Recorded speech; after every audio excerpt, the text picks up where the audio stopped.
Hey, how are you doing? This is Brian Shanley. I thank you for your time and your consideration to some of the things I'm about to say.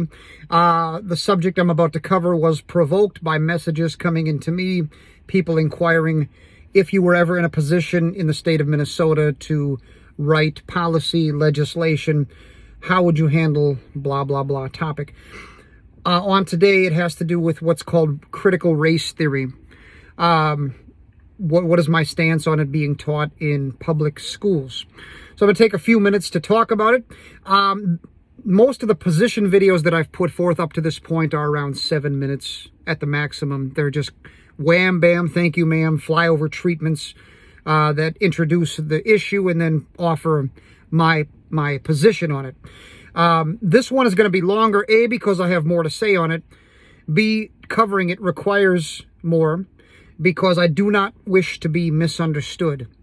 If I say the sky is blue, I don't want some jackass to say, he just made a video, the sky is red. There's two kinds of people that do that. Either they're stupid or they're dishonest. They either listen to your words and they don't have the IQ, or they have prejudices clouding how they're hearing you. And so they literally hear you differently than how you said it, and their regurgitation of it is something you never intended. Or they know what you've said, but they're willing to lie in order to assassinate your character in the sight of people who haven't heard you firsthand. So I'm gonna be so detailed that there will be no controversy, because anyone who has a question will simply listen to this video, and that'll be the end of it. So first things first, discussing anything having to do with the public school system requires a backing up, because consenting to discuss a universe of public school, the real question that presupposes it is, where do you stand on public schools? Does the government belong in education to begin with? My position is no. I do not think the government should be educating children. It's not an American concept or anything like that. So I don't believe that the government should be involved in education, but I can't discuss what should be. I have to discuss what is, because we live in real life. So I'm consenting to talk in this universe, because this is what is real life happening. But just so you know, my starting point is, if I could get the government out of the education business, I would. But since the government is in the education business, then I have to rule on what's happening in there.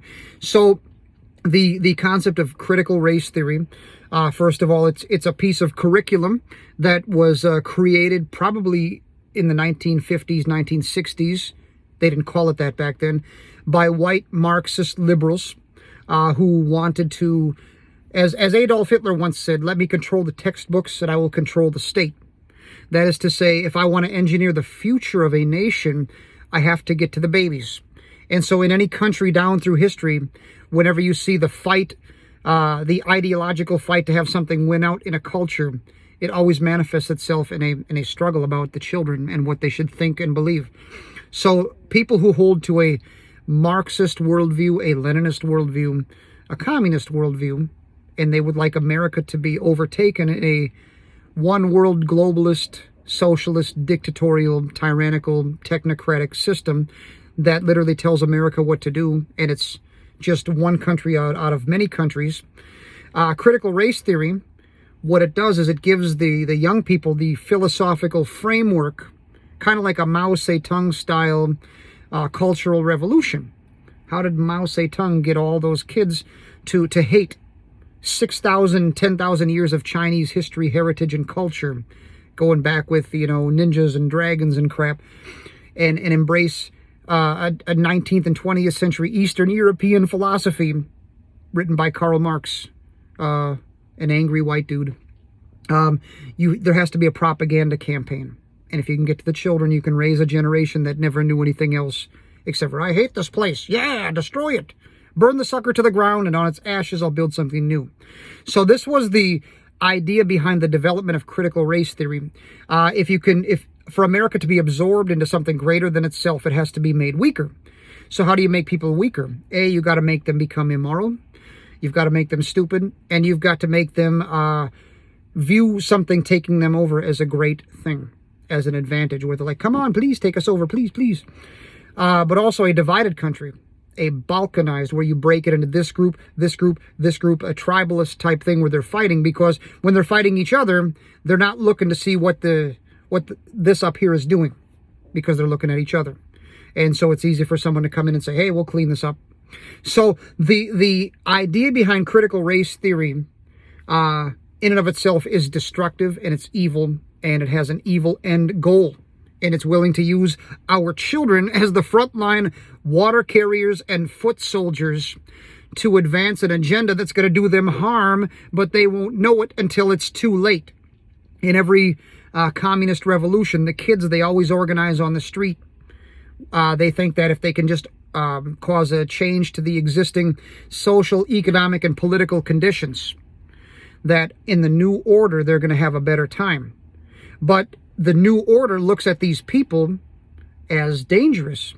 The character of this person's willing to turn their back on the previous order. They've already shown who they are. They're probably going to turn their back on this order too. The first people lined up against a wall and machine gunned to death are the people who were on the street bringing about the change with their Marxist fist in the air. And so that's been the historical record. So what they're trying to bring in is bad. It's marketed as good. And the fact that America is founded on crimes against God and against humanity and against very specific people groups, it is ripe for something like that to happen. As Billy Graham once said, if God doesn't destroy America, he's going to have to apologize to Sodom and Gomorrah. This country, the principles upon which it is founded upon, or professes to be founded upon, are beautiful. However, the execution and fleshing out of them has been pretty hideous.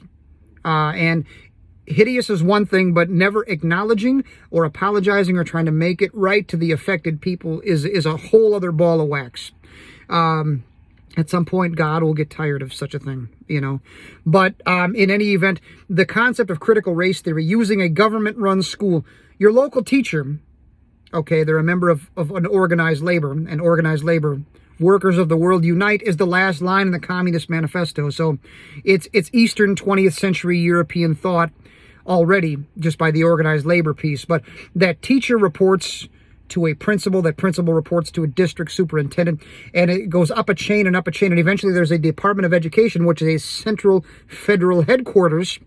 So a central federal headquarters barking down curriculum to try to have every child thinking and believing the same thing.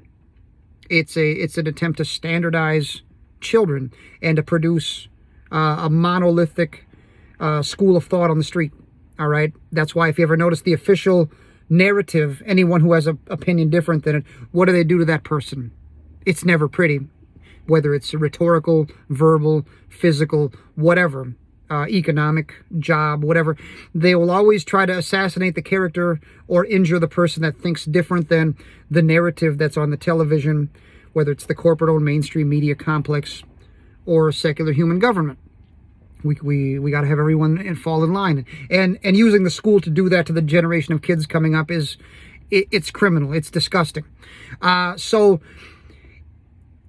when you get to such subjects as social studies and history, normally you'd say, okay, it's a relating in a historical manner. On December 7th, 1941, Pearl Harbor happened. This is a fact of history, okay?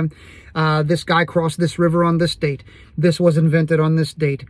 All right, those are objective. In logic, we call them questions of fact. Either this happened or it didn't, but if it did, then you're studying history.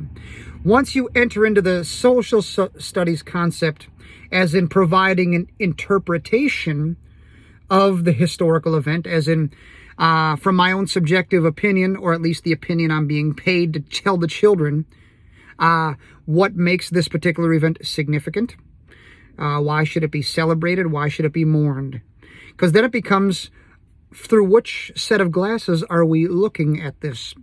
So, for example, you're looking at Wounded Knee from the perspective of, the colonized type of white dude. This was great because we defeated the Indians or whatever. When you're looking at it from the indigenous native peoples to whom this land belongs, we were massacred unjustly in the dead of winter. So two different perspectives on the same subject. When the government is picking and choosing perspectives to tell the children, you need to believe this or you're going to get a certain grade, or you're going to miss getting a good grade, that becomes dangerous. Anytime people with a 20th century Eastern European philosophy and political science view begin barking beliefs at the babies coming up, the rest of the world gets a little nervous for good reasons. You know what I mean? Now, so if I was ever in a position to sign or veto something that came across my desk, I would never sign anything that prevented a free exchange of ideas in an open marketplace of ideas and worldviews to be exchanged, because that's American. But I would never sign anything that that told teachers to teach a certain position to children either. So the idea of critical race theory is not something that I agree with necessarily. However, I don't want to be misunderstood, because not throwing out the baby with the bathwater, I would be remiss if I didn't point out that down through the centuries in the school system in America, whether it was government run, reporting to a Department of Education, or whether it was localized, Joe Schmo at the local school, the concept of a Eurocentric philosophy has been dominant for an extremely long time. So you'll see history books where Christopher Columbus will be viewed as not only the discoverer of America. That'd be like, I discovered Minnesota. No, there was already people here when I got here. I made it known to me and to people who didn't know about it before, but to say it was discovered is to pretty much everyone who's already been here doesn't know about it. What?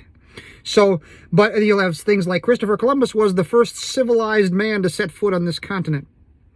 What does that mean? Except you're teaching people that there's a certain people group that's uncivilized. Uncivilized is trying to paint a picture of, you need to look at this person and see an animal. That's a sick way to frame kids' opinions also. So to counteract the Eurocentrism, it is good that we're highlighting the contributions of non-white people groups and women and things of that nature who have contributed to make this country rise to power, so that everyone can know, hey, I descend from a people group that has made a contribution. I don't have to look in the mirror and see something other than what's beautiful and wonderful and created in the image and likeness of God, and I've got the historical record to back me up. And the thing is, all you got to do is tell the truth about history, and it unfolds, So I think that I've seen good progress in that direction in recent decades. You're starting to see people covered who were never covered in the history lesson before. You're starting to see other positions invited to the conversation. I would be encouraging for that to continue so that we have a healthy, well-balanced conversation. And that way you get a balanced educational outlook on history in general, social studies, if you want to call it that. I don't even necessarily like that word. I'll talk about that another time. But so yes, anything that gives the teachers the right to tell children what they should and should not believe subjectively, in terms of editorialized, opinion-based commentary about why historical events are meaningful, not meaningful, whatever, I would be strongly against that. So I would not be for the critical race theory in terms of the curriculum, the white Marxist liberal, Students for a Democratic Society style indoctrination tool to try to make people angry so that one day they'll foster a violent Marxist revolution on the streets and be used as the cannon fodder to stand in front of the police dogs.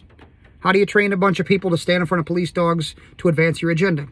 You have to so piss them off at the existing conditions that they want to do it. Well, how do you do that? You get to them when they're in kindergarten. That's what that whole thing is. So you think they love your children, but they hate your children. They think your children are expendable, and they want them to be the soldiers. They just need to give them the right mentality to go out and risk it all.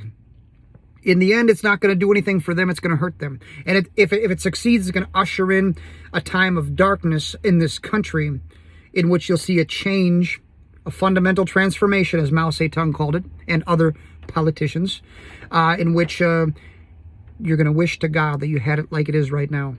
So anything that would teach children communism, Marxism, Leninism, one world globalism, I would sign anything that would prevent them from being abused that way. But I would also be very encouraging to say, hey, Hispanic, Latino, Chicano contributions, Native American, indigenous contributions to making this hemisphere rise to power need to be looked at and celebrated and highlighted when you're running into that time period in history. Because to only tell about George Washington and the cherry tree or the apple tree or whatever the hell it is at the expense of other things, it's almost like a biased education, culturally biased. So whether it's culturally biased in a right of center or a left of center, I'm against both extremes. I'm against the government being involved in training children about anything, really. So I hope this makes sense. When it comes to critical race theory, if there's a way for me to stop that from being taught to children, yes, I will. But if there's a way for me to encourage a more fleshed out, wonderful, diverse, in the right sense of the word diverse, I mean educationally diverse conversation so that we can get the full picture of history, I will be all about that. I just won't be letting something happen that's going to hurt children. So I believe this clarifies the question. I hope that if I'm ever being considered for a position, I have every intent to make this state better for the future. I love this place. And may God bless and keep you and your families. And I hope to speak to you again if God says the same. Take care.